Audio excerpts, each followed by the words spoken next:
I got reminded of a really important songwriting lesson the other day because I had a good song idea, but the harder I tried to improve it, the worse it seemed to get, and it ended up a bit of a mess. A confused idea with no chorus and me just wanting to wang the guitar out of the window and quit forever. But I was snapped out of it after I heard a song that I'd not listened to in years that showed me how to fix the problem with my song and reminded me of why I love songwriting so much in the first place. And I thought maybe if I share this idea with you, it'll help you out as well, especially if this sounds familiar to you. You're writing a song, you find an idea that you're excited about and you know it's got potential, but there's still something missing. So in an attempt to make it more interesting, you add some extra things in, more chords, more notes to the melody, and move things around to try and write a more catchy song. Pretty soon you find the idea you were once excited about has now lost its way and no longer sounds interesting. The truth is that the reason your song died isn't due to bad songwriting, because you were trying to fix the wrong problem. At this stage, more complexity is only going to confuse the idea and really dilute the parts that make it special in the first place. It's like you already mined some gold and now you're throwing soil back over it. The big two things we should be focusing on to make sure our song is building in the right way, I was reminded about the other day when I was listening to Jumping Jack Flash by the Rolling Stones.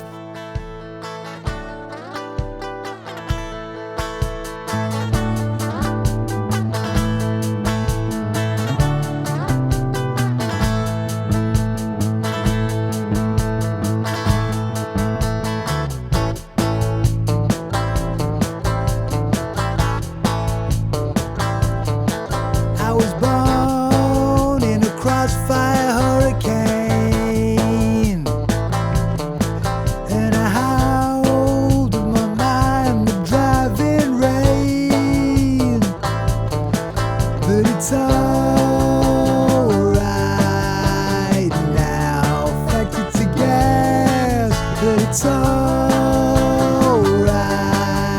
I'm jumping Jack Flash, it's a gas, gas, gas.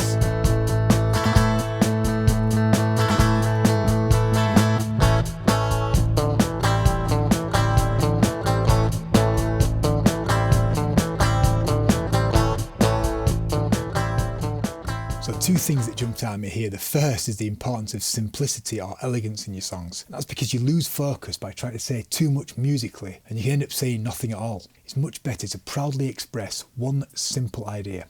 Like in the verse of Jumping Jack Flash, the Stones, they just hammer that one chord, one funky bass note, and riff around that idea until, as a listener, you're totally locked into that groove of the song. In the same way, when you've got a song idea that needs work, instead of thinking, what can I add? Instead think, how can I remove everything that isn't the powerful part of the idea? How can I use just a limited palette of chords and notes while still keeping it exciting? This way you make your decisions around doing less in the song and not more. And this matters because stripping away the surplus chords, simplifying the melody, creates a space for the special part of the idea to shine through. And it also keeps complexity from getting in the way and just creating confusion. And we want to do this because simplifying the idea lays the foundations for the second thing this song teaches us, and that's the power of contrast. And that's when the impact in a song can come from the big difference between two sections. And keeping the verse simple means you now have many chord ideas available for the chorus. And because you're no longer competing with a busy verse, you can really make that chorus work to take the song to a high level.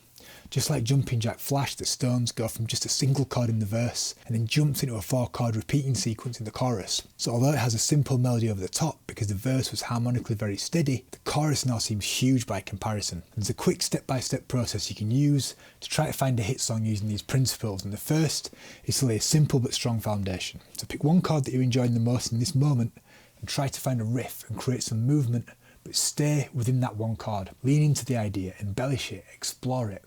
Don't be in a rush to escape it until you find a simple idea that you resonate with. Find a groove, change rhythms, get involved with different melody ideas over that chord. And for the melody, just keep it fairly simple to create a steady, repeatable foundation for your verse. And once you've committed to this one chord verse and a top line melody, only then do you focus on the chorus idea. And this is where you can make the song move more dramatically by using contrast, of which there are many different types. We'll focus on chord changes and melody for now because that's what's going to do 80% of the work for us. So play around with different ideas for the chord you're going to use for the chorus change and try to find the one that pops out the most compared to the verse. Then you need two things: a melody that lifts the song and elevates itself from the harmonic idea that was established in the verse, and then 3 or 4 more chords that will cycle round and underlay that melody. Once you've decided on the two sections, just fit them into a simple common structure.